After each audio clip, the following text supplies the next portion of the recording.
again, welcome to Azania in Therapy. I'm your host, Tlaka. Today, I have an interesting guest, a certified life coach, founder of Fix Your Crown and Soulful Selling, which are coaching practices, a winning sales manager, a preacher of the word, a woman with an interesting story. Ladies and gentlemen, welcome, Zandi Mbatha. Welcome, how are you? You? Yeah, it felt like we should have a drum roll. I was about to say ta-da-da-da, ta-da. Okay, so I mean, you've got an interesting profile there, you know. So which of your, maybe to get into that, which of your many endeavors would you like to do? Do you typically focus on when you introduce yourself? Do you introduce yourself as a life coach, as a preacher, as no? I introduce myself as Zandi. As Zandi, ne? Because first and foremost, that is who I am. Yeah. Everything else is just a hat that I wear. Yeah. Everything else is just a journey. It's just part of my journey. But first and foremost, I am Zandi Mbatha. Zandi, and your parents, when they give you that name, you know, Konche Zandi is Zandile in full, yeah. Which is Zandile Ntombi, which is Zulu. Enough. In Zandile, it means not really enough. My sister is Zanele, which is enough. Oh yeah. So I am Zandile, which means there is a lot of girls. And it took me years to actually embrace my name. Actually, in high school, I had a different name which I had given myself. An English one or a different? No, okay. I have an English name which they usually change when you get to varsity. I have an English name, but I'll have to kill you. Okay. If I tell you, like everybody else. But I dropped that name in high school. Okay. My name, Uzandile, I never really appreciated why I was given that name, and what it actually means for me as a person. It only started, I started understanding my name actually in my late 30s, what it actually meant. I mean, if you think about Andile or Zandile, it just means plenty. It means there is plenty, there is enough. So, which literally means to me there is plenty of everything, right? And then I only started embracing it then. I see. So when I was younger, I had an aunt who was Zandile, who had problems with alcohol, and I always attached that name to it, and I was like, I don't want to be Zandi. So I gave myself another name in high school. So if you see somebody from high school, they'll probably be like, who's that? Mbali. Is Mbali on your ID, or you just chose it? It's just a name that I chose. And you were never caught off guard, you know? No. Like Mbali. It stuck to me from standard 7 till matric. I was called Mbali. There's some people now that meet me like Mbali, and I know that they're talking to me. And you don't forget? No, it became a part of my identity, like seriously so. So that's interesting. I mean, for me, I'm always interested in people's names because there's such a history to it, you know. And that makes sense. And I get the Zanele part. My wife's Zanele. Name is Zanele. Yeah. And you know, they head girls. Yes. Like, Zanele. Yeah, Zanele Ntombi. Yeah. So we have a Zandile Ntombi, Zanele Ntombi, and then we have Lungile. It's enough. Yeah, no Lungile. So. Yeah, makes sense. My brother's name is Kamokhelo. I think that the last born. I suppose they were accepting that there are no girls coming. So no, names for me are beautiful because they also tell a story about where their parents are, but also like a prophecy. And so it's interesting when people describe their names and where the name, the roots of the name. And where did you grow up? I was born in the East Rand. Okay. In Tembisa, believe you. Just here. Believe you me, I was born in the dusty streets of Tembisa, and when I say dusty, they were very dusty at that time. But when I was 9, we then moved to Soweto. It was first my mother, so it was an exodus of the whole family, but people moved in bits and pieces. So my mom moved to Diepkloof. So that's where I grew up. Okay. And we lived in a bedroom house, and then eventually she bought a house, which then became a home for the longest of years, I think for about 20 years.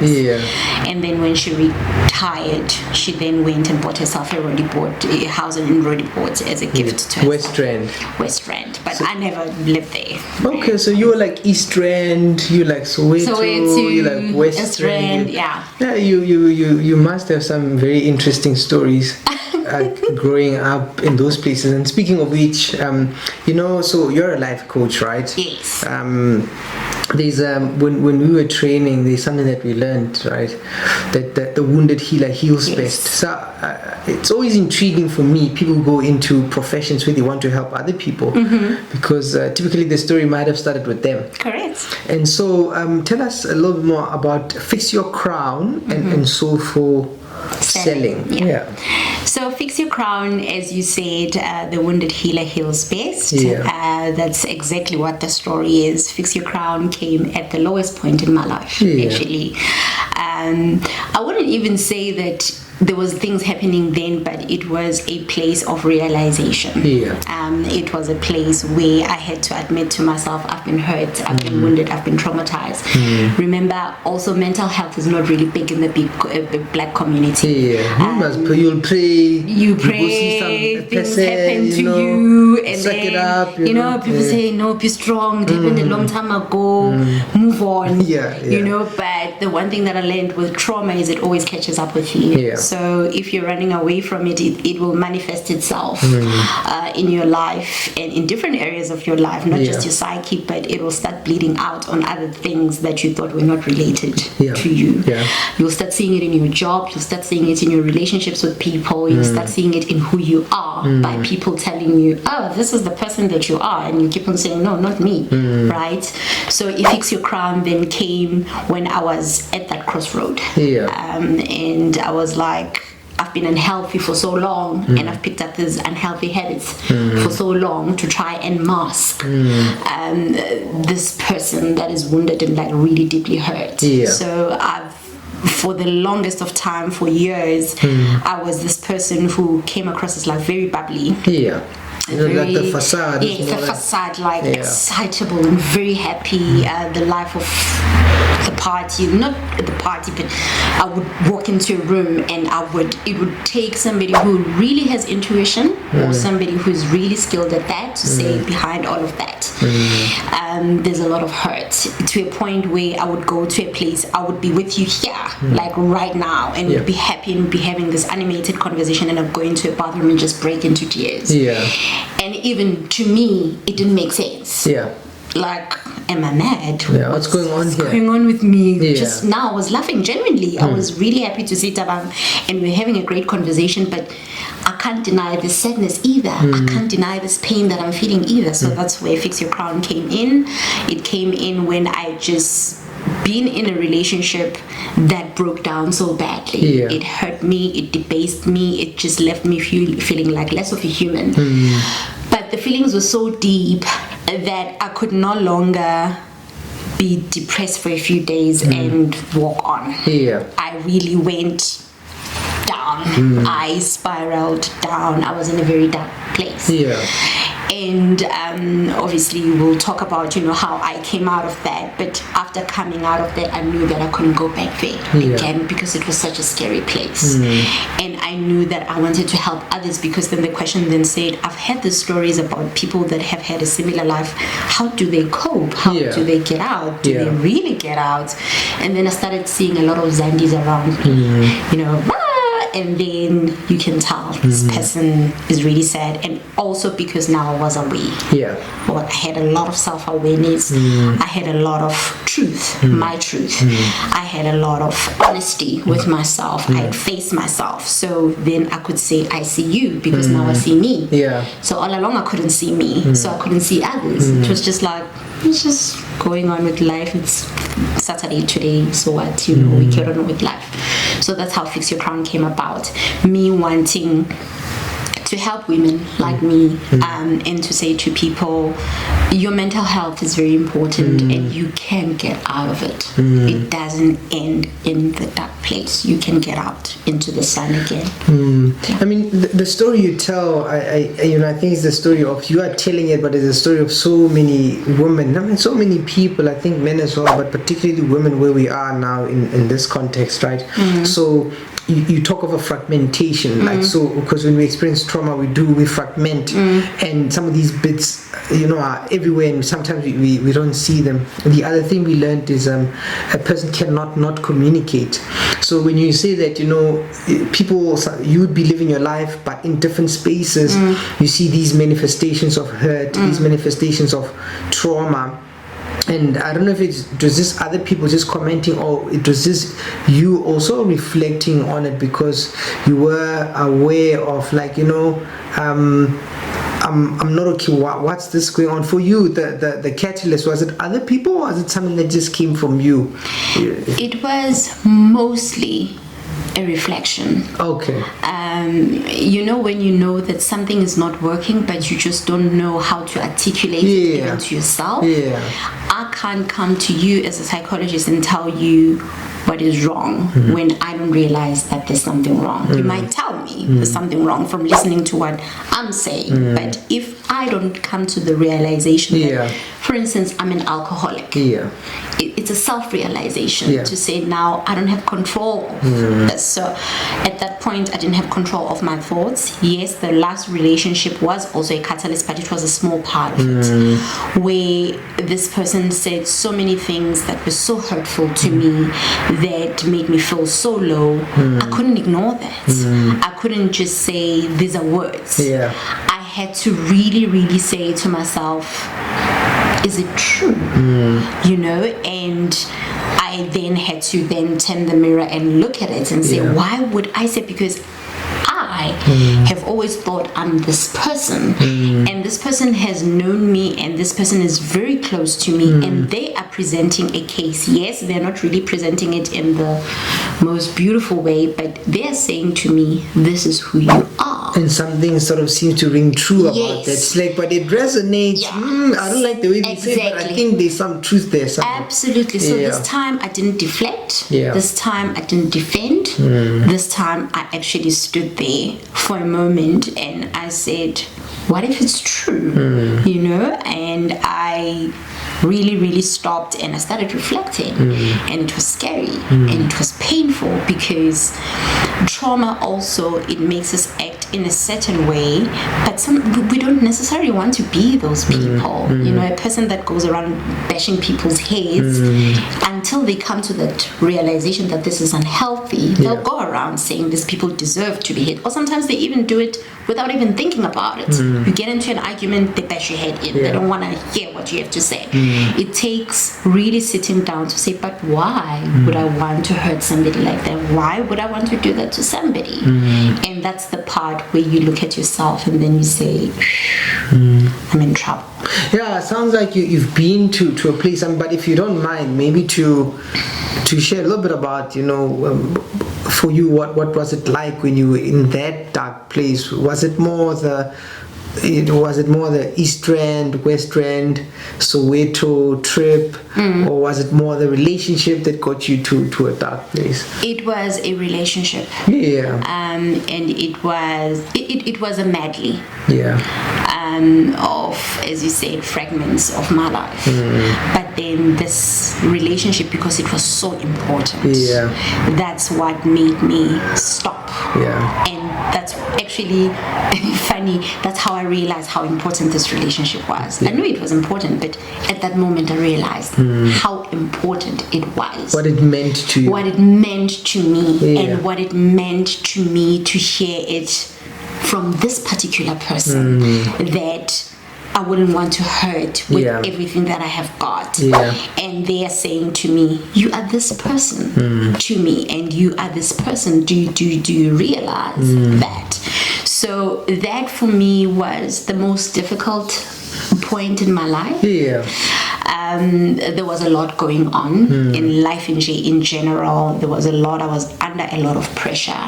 But I think, Guguti, everybody gets to those moments. There's two things that you can do. It's either the fight or flight. It's either you stay in that situation with it, with the pain, with the discomfort, or you run away.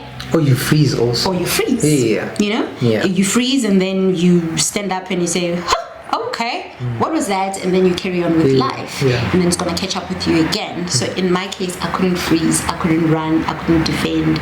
I was there. I had to be there. So we fought. And we had an argument, and then things came out of that argument, and certain behaviors from me, for instance, raising my voice, and just behavior that is unbecoming. Maybe you can just break it down a little bit. So I'm just imagining, so here's a day and you guys are having your relationship is going well, because usually relationships don't start off that way. So you have this relationship, it's going well. So there comes this day where you guys have a disagreement. And then in there, things, when you say fought, was it like a physical thing, or do you, like, it was this verbal, you're having this verbal? It wasn't physical. It was verbal. It was emotional. So the breakdown started a couple of months ago, where he was holding on to this thing that he wanted to know. And I was holding on to it. I wasn't holding on to it in my head as a way of being deceitful. I was holding on to it because I thought it's part of my past. I don't want to talk about it. It's like, tell me, I want to know. And for me, where he wanted to take me was a traumatic place as well. And I was like, I refuse. Okay, I'm not gonna do that. I don't care who you are. I'm so sorry for you.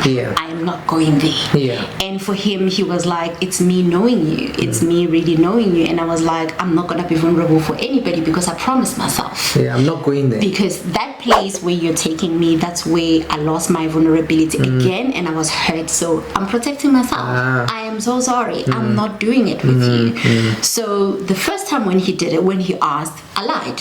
Blatantly lied. Because you're not gonna go there. I don't want to go there. And then the second time, I lied again. And I didn't see that as a pattern. I didn't see that as a trauma response. I didn't see that as anything really. It was just me just saying, I'm sorry. I'm not doing this with you. We're here. Let's carry on. Let's move on. I didn't realize that it was creating a rift. It was doing certain things to him. Because we fall in love through trust. Right? So, like, if I can't trust you, then for me, it wasn't really about that at that moment. For me, it was like, I love you, you love me. And let's leave that stuff. Let's leave the other stuff. We're here now, right? You don't have to ask me about what happened there.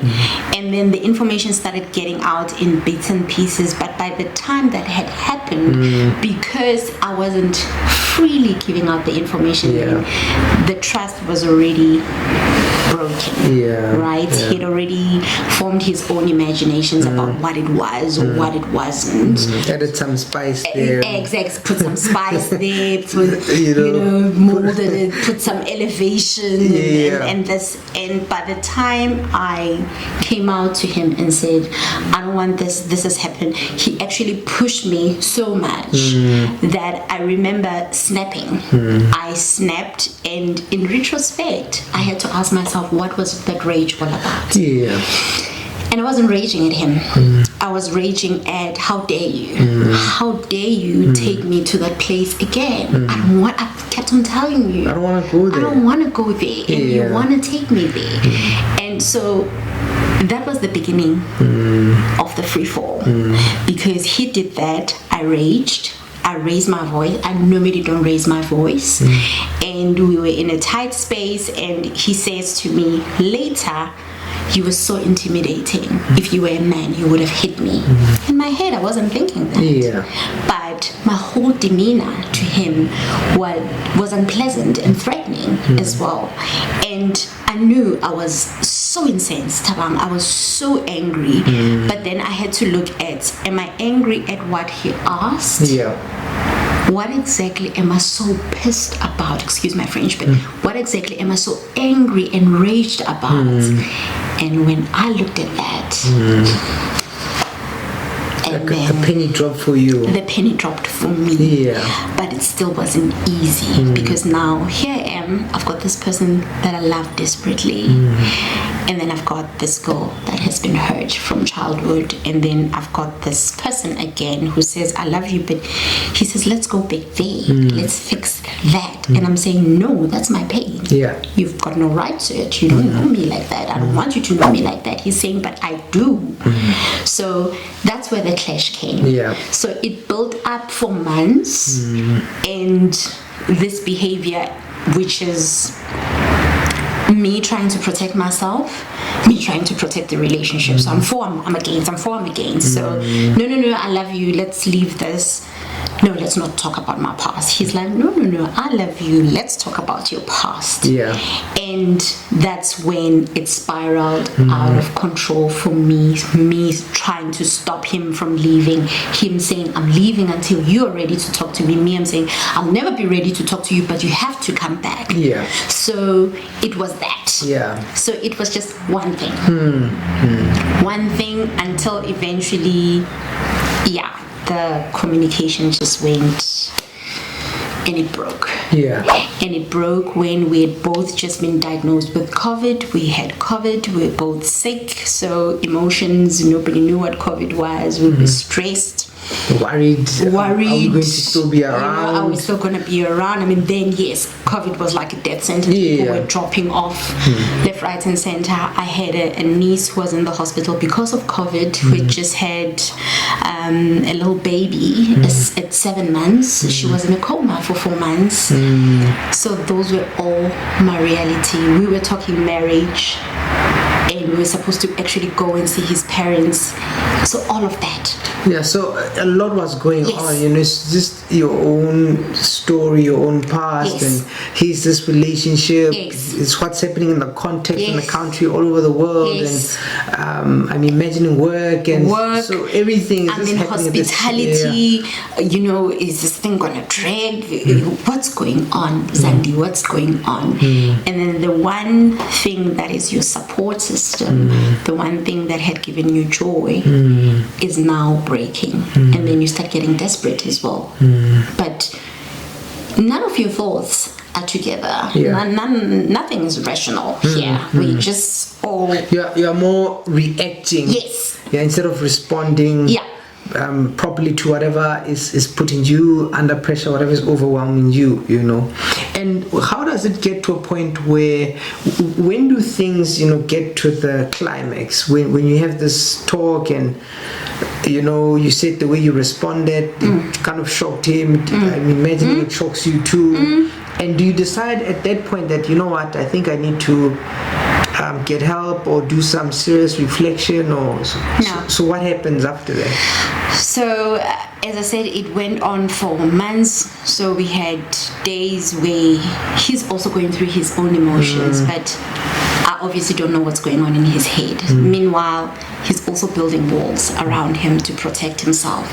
Remember, here was this woman who was screaming at him.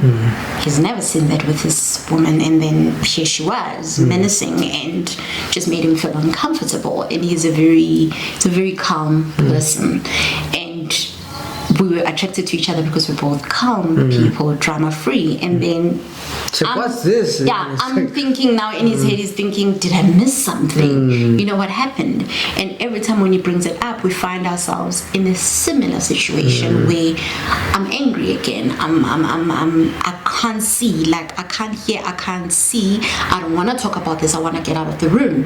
But when he wants to get out of the room, I'm the same person who is desperate, not wanting him to go, because also it's everybody has left me. You are the person that I need to stay with me. I want you to understand, but I'm finding it difficult to tell you anything because I don't trust anybody. But these are all things that are happening inside of me. It's an internal He's struggle. not aware of it. So he's just getting the end of it.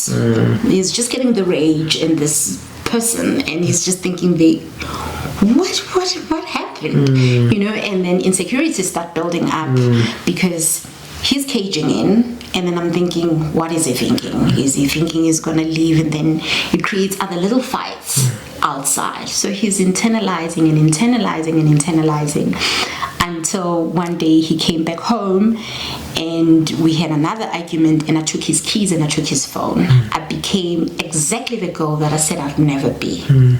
Is it in your head or to him? When you said that the girl you wouldn't be me, you had made a promise to yourself. I'd made a promise to myself. I wouldn't be the kind of woman who does what? I'm not a girl that screams. I'm not a girl that slaps people. I'm not a girl that throws things around. I'm not a girl who swears. That's my code. And then I'm standing there at that moment in that bedroom. I am that girl. I am that girl. And I don't really know what I'm hoping for. I'm hoping for... Part of me is I'm hoping for don't ignore me, don't walk away from me, understand, even if I'm not telling you anything, just trust. Just stay, and just trust that what I'm telling you is the truth. He's saying no, we're not taking shortcuts, we're going all in or nothing. So he wakes up and he says, I can't, I'm tired. We've been arguing for I think an hour or hours, and he says, I can't, I'm tired. Can I go to my place? Because he still had his place, but we spent most of the time together. So he said, let me go to my place. I took his keys and I took his cell phone and I took his passport, and his eyes just went, what is going on here? Yeah. Are you okay? Are you okay? So he slept to keep the peace. Was I proud of myself at that moment? No. But it avoided, for me, in that crazy state, it avoided what I didn't want. Abandonment. Yeah, him abandoning you. It wasn't just the leaving. It wasn't but it was like an emotional and a psychological thing. Like a horrible one. You are being like those people who... A horrible one. Thabang, a horrible one where I was like, he's not gonna leave even if I force him to stay here. Which is irrational at that point. And then the following day he woke up and he said, I think you need help. And that hurt because remember, yes, I'm educated, but I'm still a black person, and I'm a black person who's wounded. What are you trying to say about me? Am I crazy? I'm not crazy. I know I'm not crazy. Why would you say I need help? But I actually went out and sought help because of the words that came out from him. After thinking about it, I suppose. I thought about it for a couple of days, and I thought, let me get myself a psychologist. Let me get somebody who will tell me what is wrong with me, because I don't want to be that person that has something wrong with her. Yeah. And because it scared you too, I suppose. I mean, he's seen this. I'm imagining, as you said, part of you was aware that, hey, something is not okay. So you seek help. Do you Google? Do you call friends? Do you say, hey? I Google. You start Googling. No, I Google psychologists near me. I go through their profiles. Also, I'm a Christian. Yeah, what are you looking for? When you say Christian, are you going born again? I'm just looking. To be honest with you, at that time, I didn't even know what I was looking for. Okay, so psychologist? But psychologist, okay. Woman, man, female, male. Black. Okay, they must be black, definitely. Born again, hopefully. I hope, because on your profiles, people write things. I'm like, okay. And I find this guy on Tlaka. I find when Tlaka, I go and I see him, tell him my story. Obviously, he shares some insight, and in my head, because I love this person so much, I can't wait to go home and give them feedback and say, listen, I saw somebody, I think I know what is wrong with me, but then you would know this. Then a psychologist says, but you have to face this. That's when the problem starts. Yeah, because we have to integrate our trauma. So I'm like nah, you want to take me somewhere. You again. I don't want to go. Just tell me what will fix me now for the future. Tell me what will make him stay, and tell me what to say to him for him to understand it's not about him. And it really wasn't about him. It's about me. Right? And Ntantla was like, no. I would prefer that at some point he comes here. Yeah. And I said, no. We're not doing that. No. Do you tell him, or it's something you're thinking like? Something that I'm thinking. Like, nah, we're not going to. I hear you, but we're not going to do that. Yeah, I'm not about that life. You're not giving me solutions here, but I want you to tell me how to smooth things over. I haven't done anything wrong. I'm not unfaithful to this person. It's just a part of my life. that I didn't realize at that time I'm ashamed of. Yeah. It's a part that hurt me that bad, and I didn't wanna utter those words. Yeah. It happened. Let's move on. Then what happens? Do you eventually decide to say, okay, I'll revisit that place, No. So no, I didn't go there, even at that point. It's amazing how we hold on to things that make us sick, no matter how sick they make us. But I know it sounds weird, but you probably understand it as a psychologist. But you hold on to that madness, you hold on to that pain. It's what you know. It's what you're familiar with. It's what you're familiar with. There's this unknown. If you go there, Yes. what are you going to do? Yeah. Better this than something else that might unravel me, And somebody that hasn't been there, they don't understand what the big deal is. Just tell me. And then I'm like, no, I'm not telling you. I'm not going there. Because these are not just words, and it's not just some event. It's something that's intertwined with who I am and my identity and shame. And so it sounds as if you're asking me something simple, but what you're really asking me to do is to go to a very dark place, and I'm scared. And so it's not that easy. It's not that easy. And also remember, with trauma, anything bad that has happened to you and shameful, remember you walk around as a person that these things were done to. So some people unravel from that and then go, and eventually it kills them, whether physically or emotionally, but it kills them. But some of us, you built a persona around perfection. You built a persona around, in my case it was looking good, sounding good, being educated. You build a life. Because you want people to look at this, not this. Exactly. So he is saying, no, I saw this, and now me personally, I'm not believing that this is real. I want to see that. I'm saying, I'll be damned. I've worked very hard to hide that. And it obviously becomes a thing then, and if you say you want to know something about a person and they say, I'm not going to show you, then you really want to know. It's sort of like, don't open this door. It's like, why? It doesn't know. Then I really want to open the door. No, you've coined it. It became his obsession. And the more he obsessed, the more I dug my heels in. And the more I did that, he saw it as a betrayal. He saw it as me not loving him enough. He saw it as, what else is she hiding? And me, because I know there isn't anything else, but I'm like, no. It's not as bad as you're imagining. Exactly. It's not as bad as you're imagining. So to a point where when he was finally told, I think he never expressed it, but I think in his head he was like, it can't be. There has to be more. She couldn't have been holding on to this for so long. Why didn't she just tell me this? And in my head I'm like, you don't understand what that did to me. You don't understand. And he still doesn't, by the way. And when it came out, did it help your relationship? So we broke up. Because of this, or because of this, in the middle of this COVID, in the middle of this, and finally one day he snapped. It was the 24th of December. I think it was the most traumatic day of my life. The day before Christmas.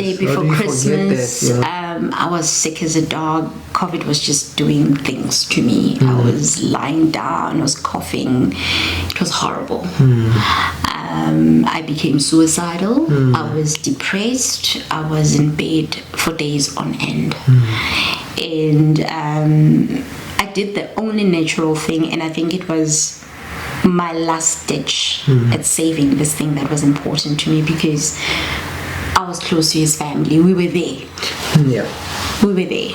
Because you said you were talking about getting married. We were going to meet with his parents, and I phoned his brother and I said, this is what he's done. Obviously, when I told the story, it was biased in a sense of, still I'm protecting me, my past. I'm just bringing the relationship and saying we've been fighting, this is what he said.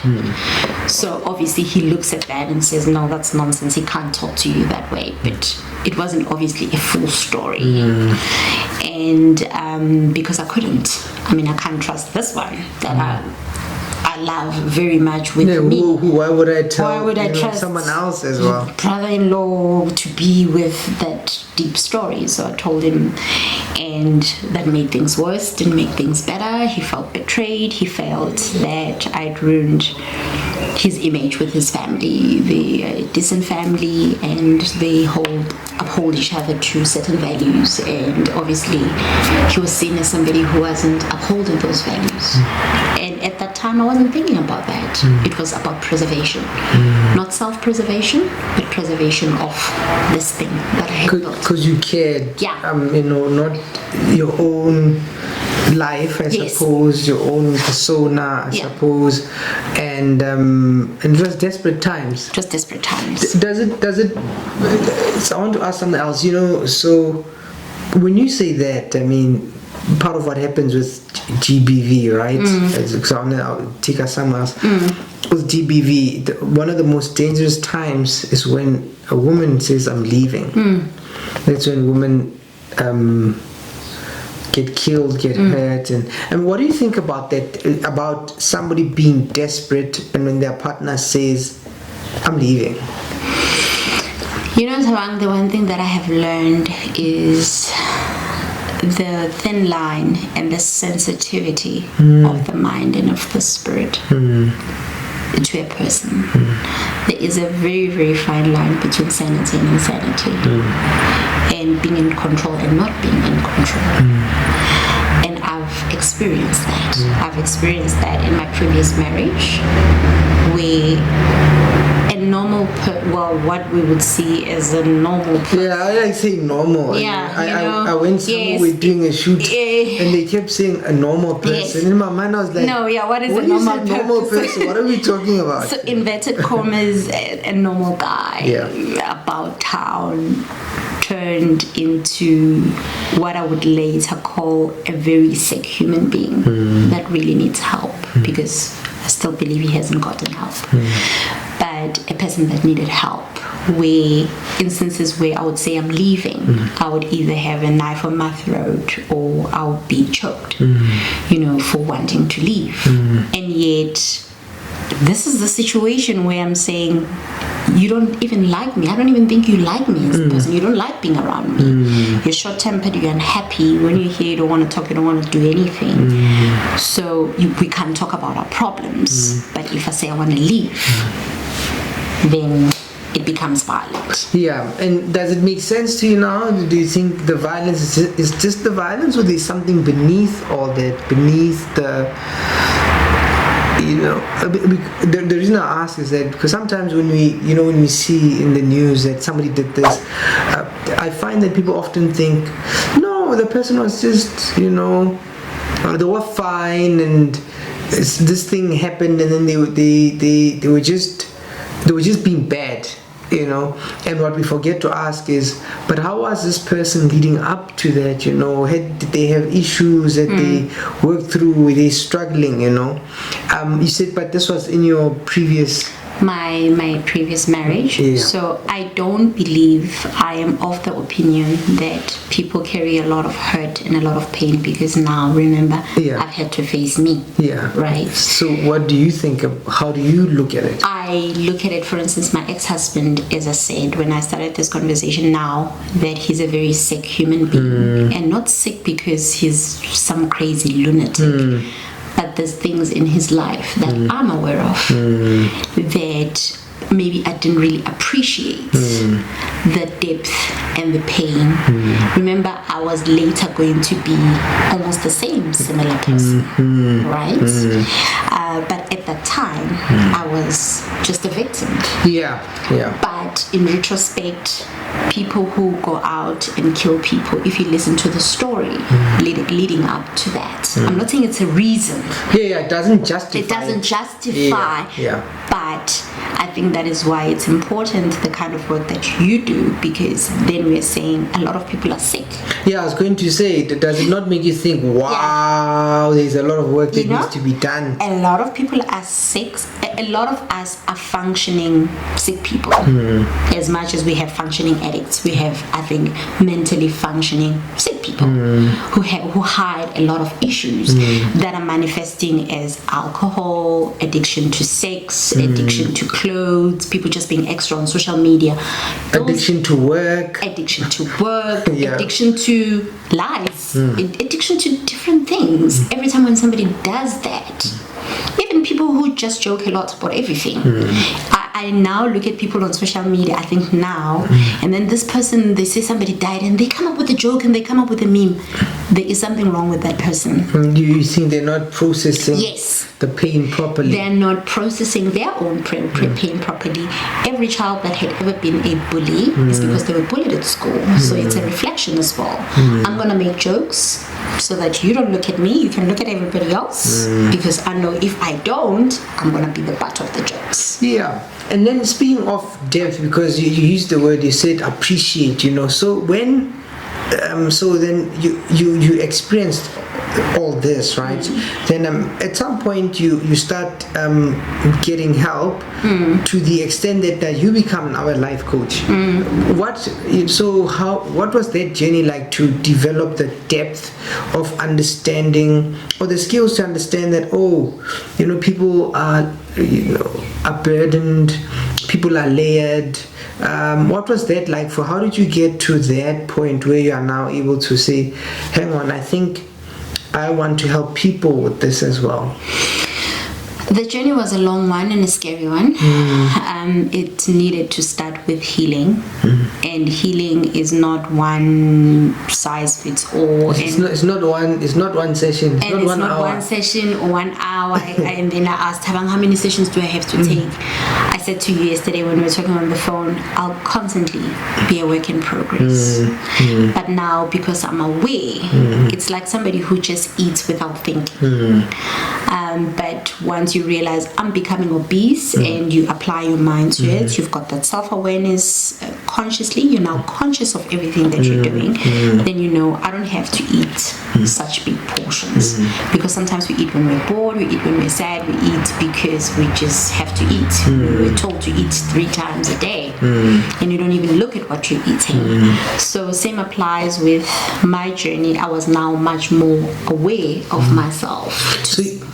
I was going to say you developed insight. Yes. Which is a good thing about reflecting. Yes. Which means when we go through stuff, it's a good habit to kind of not run away from what you're experiencing, to actually mine your experience for wisdom and for lessons. Correct. Yeah. So I think it took me having to admit that to myself, that a lot of wrong was done from when I was little.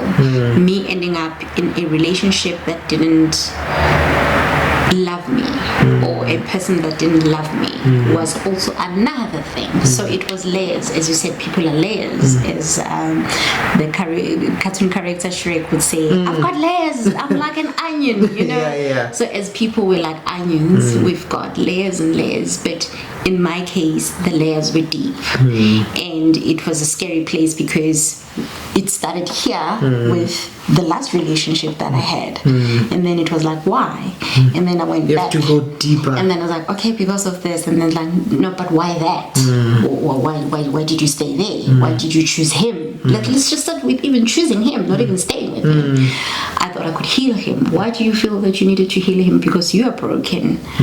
Because I've got so much love to give. Where do you get this love from, and what kind of love is it? So there was a lot of questions, unpacking and interrogation. What kind of love are you giving people that leads you in spaces where people don't honor you or love you or treat you right? It's because you lack as a child, because you've always wanted to please people. Why did you feel that you needed to please people? Then it took me to my family, the dynamics there, and then on it went, and then it stopped exactly where it was supposed to stop, which was, I think, around 6 years old. Yeah.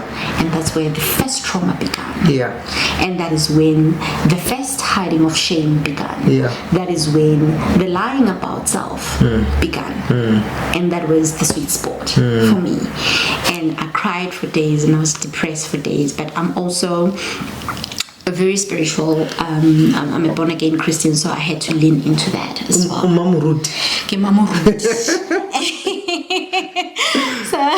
So then tell us about that journey, so because now we're looking at what helped, right? Yeah. So then when you, what do you mean you had to lean into that? You start praying, you start reading scripture, you start, So I've always been a Christian, but I've been a born again Christian now for 21 years. So again, with that, like with Les, we walk around, man. We like these terms that we throw around. Hey, nah, I'm a born again Christian. As you said, hey, but we don't really understand what that means. I had a friend, he used to ask, but what kind of Christian are you? Yes. Like, how deep? Where are you? I need to figure out. Let's catch these things. Okay, I hear you, Yes. but how deep? There's a difference with like now we know each other, we're acquainted. Yeah. But I can't go out there and say, Thabang is my best friend. That one. Yeah, so there's levels. There's levels to everything in life, which is something I think we brown people struggle with. Levels of anything. That is why we get betrayed easy. That is why we are seen as followers, because anybody can tell us any old thing. We fall for it. But then if you take it back, it just goes to show who we are as a people. But a lot of us are not willing to unpack those layers as to why am I this way? Yeah. Why who don't necessarily serve me with anything. Yeah, but I learned that mutu ke mutu ka batho. Mutu ke mutu ka batho, but batho ba feng. Yeah. And mutu o jwang ha re mutu re bua ka eng? Re bua, when you say ke mutu, you mean umutu, you're a responsible father, you work, you've gone to school. Ke mutu bo. Hoba mutu, it doesn't mean you wash your body and you eat and then you go it's deeper than that. It goes deeper than that. So with me leaning into my God, my relationship with Him, I've always been a Christian, but I was a Christian man, go to church, and I love God, God loves me. I read scripture, I have my moments where I'm like, yeah, and I've got my moments of like, But this period was also a spiritual awakening for me. So it was everything at once. It was a requirement to come up to a higher level, whether consciously or spiritually. Those demands were there at that time because I had nowhere else to go. Yeah. I'd hit rock bottom. Yeah. And you started, I suppose, taking it a bit more seriously. Yes. Though you were there maybe passively doing just the routines, but in terms of your healing, you start going deeper, more purposefully. So I go in on the offense first. Yeah. It's your fault. And then I start counting. Whose fault is it? God. Yeah, that's what I wanted to clarify. From here. Yeah, you let it happen to me. I'm now telling him my trauma. You let this happen. I was abused when I was 6 years old by a relative. I was raped when I was 13. I married an abusive husband. I was nearly gang raped when I think I was about 16. And then I'm counting all these things for him. And I'm really having a meltdown, literally. And the amazing thing about God is He lets you. You have to have your vent. You have to have your moment. That is why He tells you in Scripture it's okay to get angry for a day, because He knows what you will have those moments where you say, "Why are you doing this to me?" And there was a few days that were silent. And I was also fighting this purpose thing, because if you spiritual and you also believe in the prophetic, in the Pentecostal, then there was that as well, that you're making all these demands from me. But but you've let these things happen to you. Yeah. And the one thing that I've asked you to preserve, which is this relationship, look at where we are. Well, I don't know, those preserve this and I'll work for you, kind of thing. Exactly. Yeah, if you just sort me out here, I'll you know work, what I'm saying? Me, Lord, if you bring this person here at this door, you will see me. That was me. That was my moment. That was my Getsemane moment. And God being gracious. So I spent a couple of days praying, and I was praying honest prayers. I wasn't praying preppy, churchy prayers. I was praying what was really in my heart. David kind of prayers. I was doing David prayers, right? Psalms. And I was doing Psalms, and I was there. But then that's where God reached me, because I can't tell you the moment that my prayers changed, but I realized later that my prayers changed. And they were now no longer, I'm hurt. They were still, I'm hurt, but much more, I rely on you, and now I need you, and now I don't know where to go, and I want to heal, and I don't want to be this person. And it took me a year, Thabang. It took me a year on my knees, fasting, praying, and then, as I said, it changed. Then the vision came about, and I remember this one time I was praying at night, and I could clearly hear, you need to start a group for women, and you need to preach to them. I was like, there we go with the story again, with preaching. I've been told that before. I knew it. What do you mean you've been told before? Like, people have come in your life at some point. Hey, young lady, come here. The Lord says one day you will... different places. You know, you be a preacher. You've got the gift of the prophetic. I'm like, Was there but a knowing inside of you also as well? So when people said it, but there was something in you that said, I think this makes sense. Yeah. I had a lot of encounters, personal encounters. The family that I come from a family of gifted people in the fivefold. Let me just put it that way. But all of us, we struggled with our gifts. And for those who don't know the fivefold, in that, you know, there are preachers, the preachers, the pastors, the teachers, the apostles, and the prophets. I don't know whether to say fortunately or unfortunately, but I'm from a family of seers. And it's like, no, I don't. Can you imagine? So they would. So whilst you are relating, they would mention things like that. You know, God has called you to. You're going to preach one day. Even random strangers. In my inbox. That I don't know. Really, I had a dream or I had a vision. Classic example. So in that very period, I'm praying and I'm saying, okay, you keep on saying this about me. Okay, yes, I dream about things. There isn't one thing that has happened that is major in my life that I haven't dreamt of. But I would wake up and say, I know.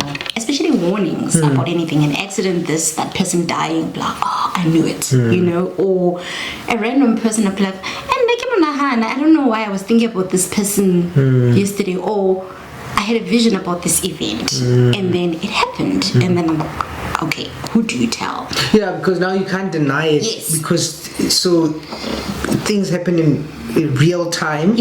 But somehow you knew before, you had a sense, or you know you had this picture of this thing, so it happens, you can't exactly. Classic example. 9/11. 9/11 2001. My son was a few months old. I had a dream. We didn't have DSTV at home. I was on maternity leave, and I have this dream. But I'm standing most I see these two buildings colliding. There's a fire. I wake up. I don't know what. It's some strange dream. I'm at home.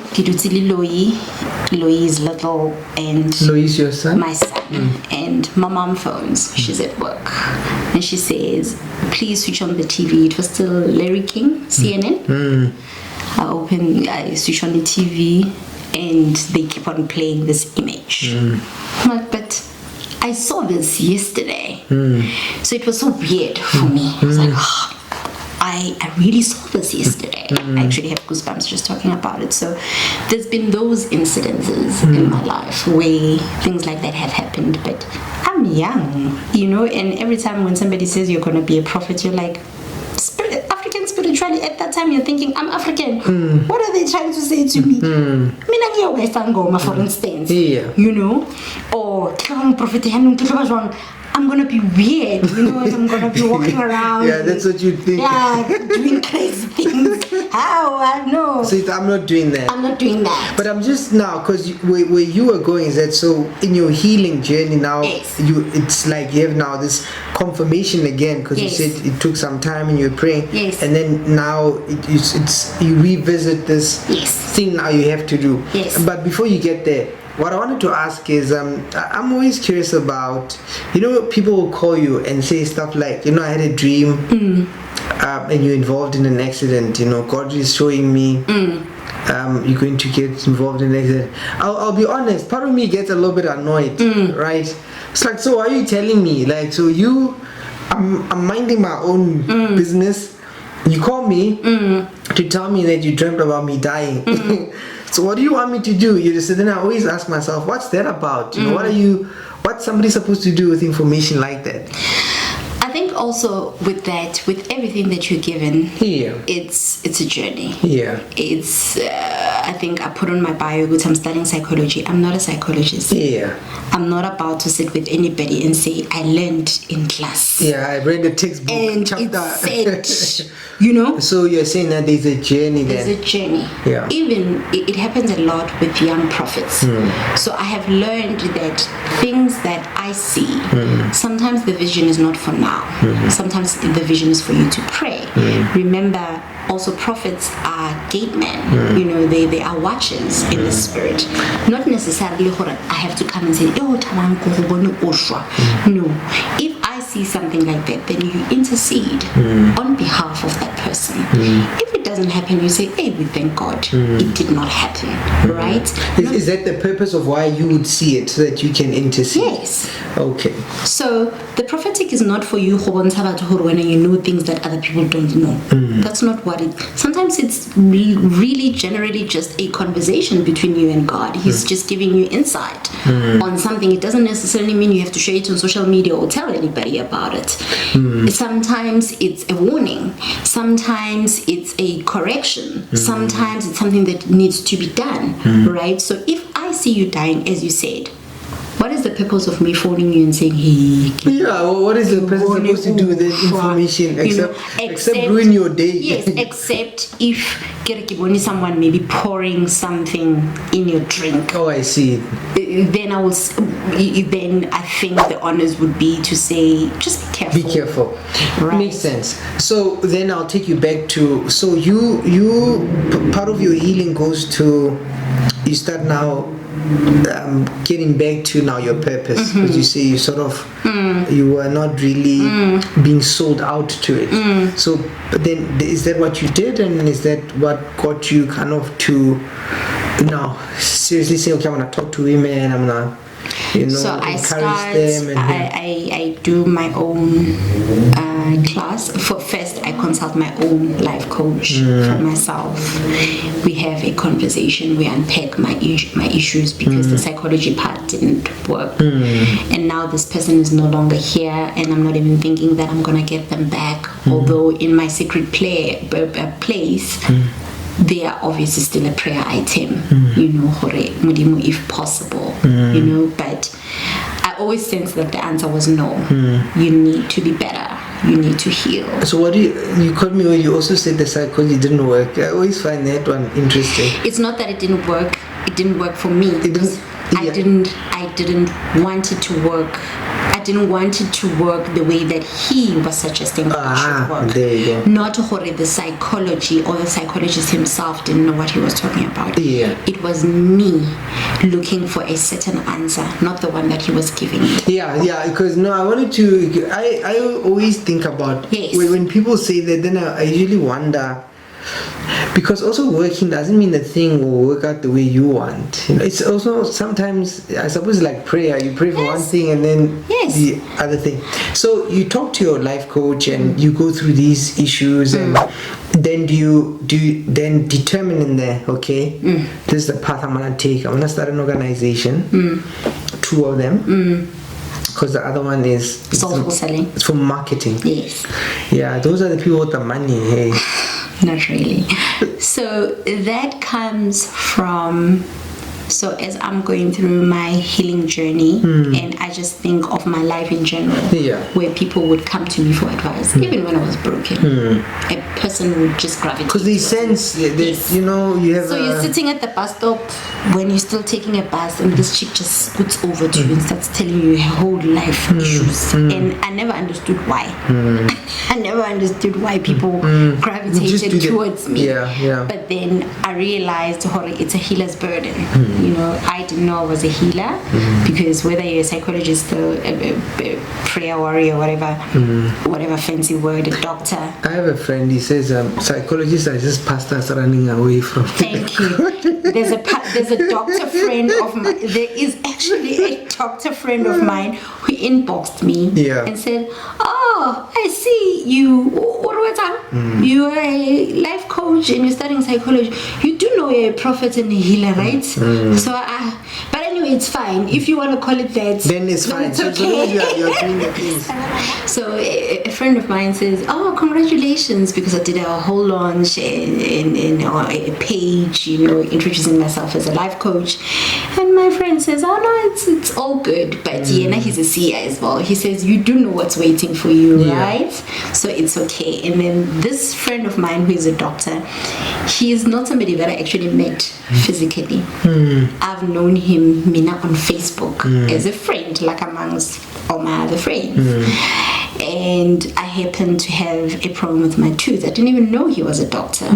So I just write, I've got these extra teeth that grow inside my crown. And then this one was just giving me issues, so I had to have a mini surgery to take it off. And I did that. And I wrote, "Hey guys, this thing was painful because it wasn't your actual, it was an extra row of teeth, and it was really, really giving me issues." So he goes into my inbox and he's like, "How's the tooth?" I'm like, "No man, it's fine, it's getting there." He's like, "What did they prescribe for you?" So I laugh. I'm like, "What do you know when about why are you asking me about stuff like that?" He's like, no, I'm a specialist actually, you know, what are they called, orthodontists, I think. He says, "No, I'm a specialist. Where are you?" I'm like, "I'm in Joburg." He's like, pity, I'm in Rustenburg. I'm like, "Okay." He says, "No, but let me know if you need anything, if you need me to prescribe anything else for you, just do this and do that." I'm like, "Oh, I didn't even know you're a doctor." He says, "Well, amongst other things." So he says, "No, I saw you launched your thing there, fix your crown." He says, "It's all good. You know, you are in line." He says, "Mara, you're running away." So I'm like, "What do you mean I'm running away from where?" I'm like, "Oh, here we go again." Because normally I would block people that would just come with their "Thus says the Lord." I don't want to talk about because they would be upsetting you. Yeah. Is it like because you are reminding me, or you're reminding me of something that I am not prepared? Oh, okay. So now you are taking me to a place I don't want to go. Yes. Okay. So stop that. So stop your nonsense. But this time you listen. So I listen because I'm at a different place. I listen, and he says to me, "You've got a calling, you know, of the prophetic," and I'm sure somebody had told you. So I just laugh and I just write law, and that was that. He says, "No, it's a big calling." So I ignore it. A couple of days go by.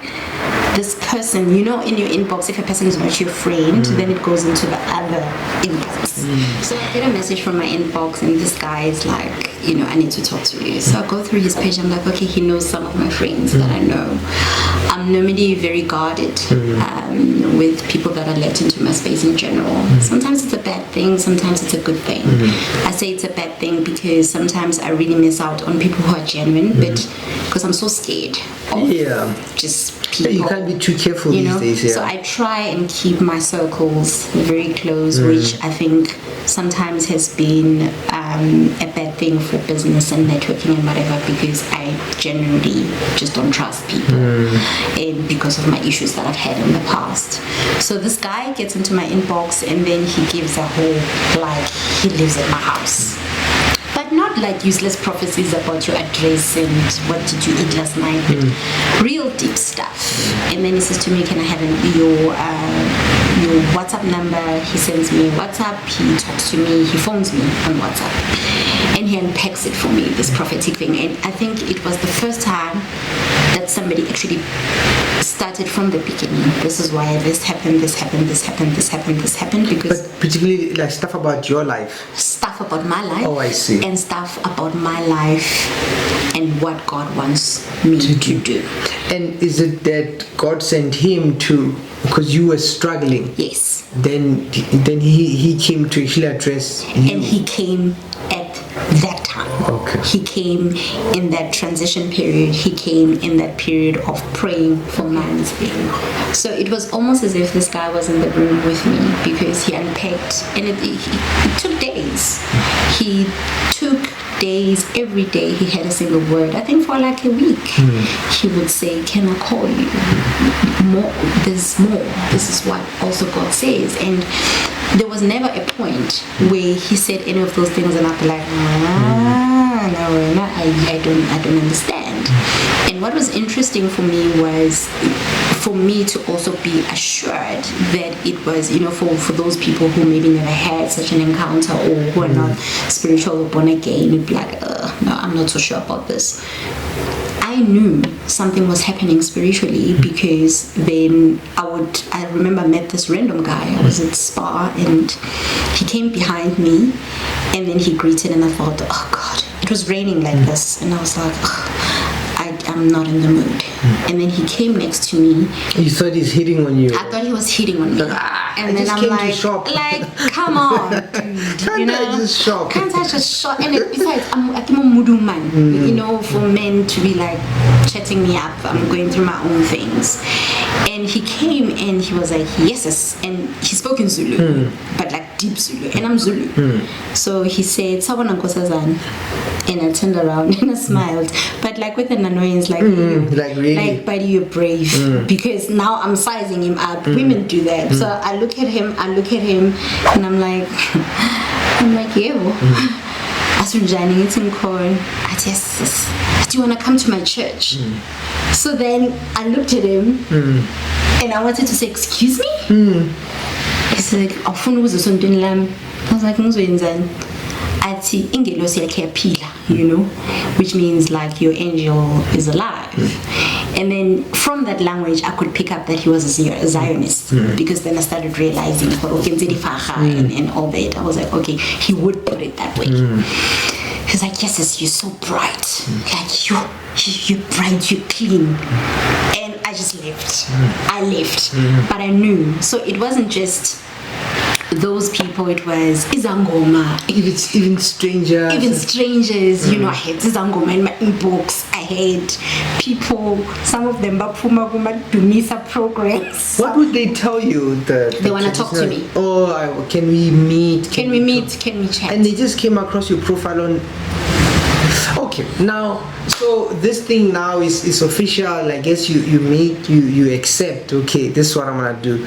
So is that something that you are busy with now? I wouldn't say busy, because not necessarily busy, but is it something that you've embraced? Yes. Maybe that would be the correct word. I think embrace, yes. It's still weird in terms of me. For instance, I'll never change my profile to write prophetess. I know. Prophetess.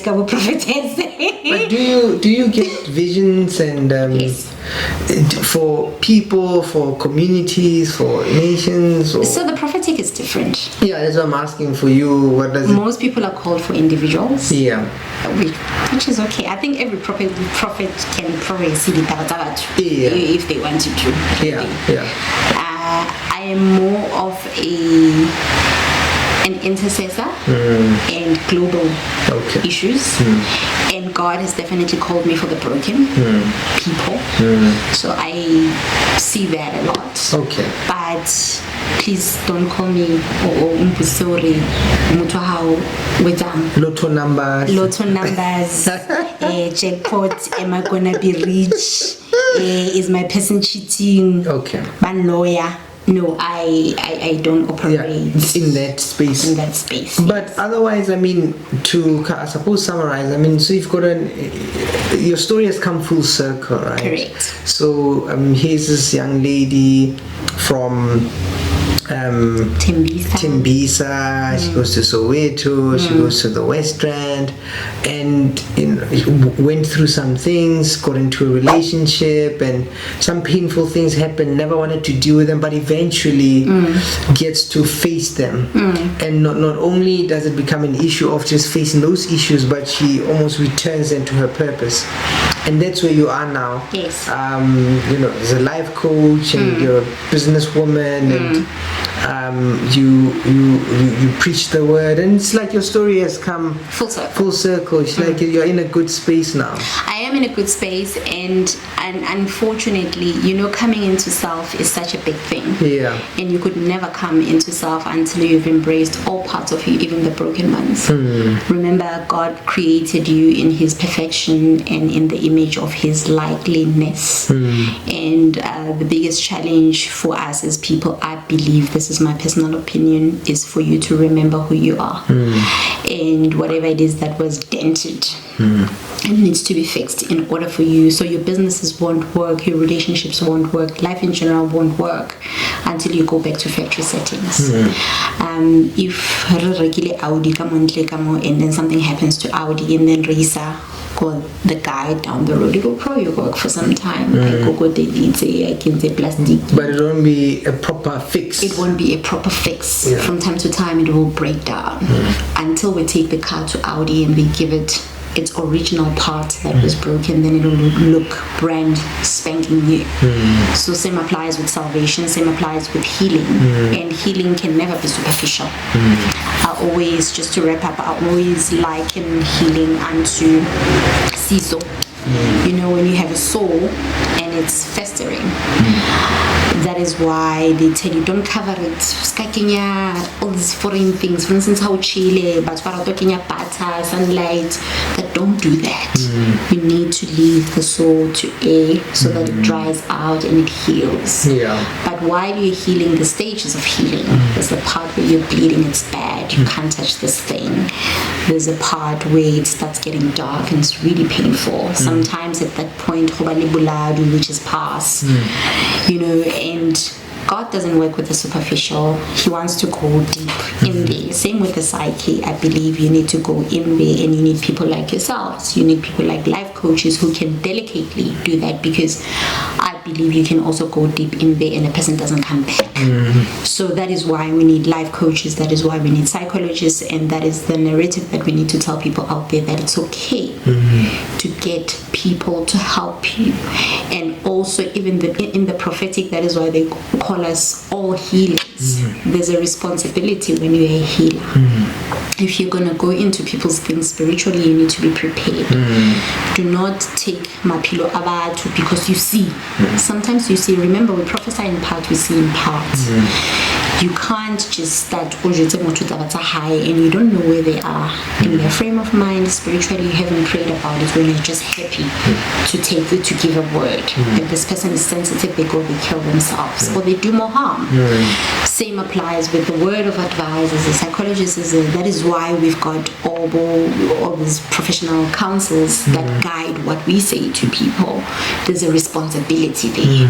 So that is why I'm a work in progress. I'm constantly walking this journey of healing so that I never bleed on anybody, so that I never just advise from a place of gatseva, or I've been there, or I know what you're going through. I interrogate, what is it, and take my time. Clients are not the same, same with me. My issues were not the same.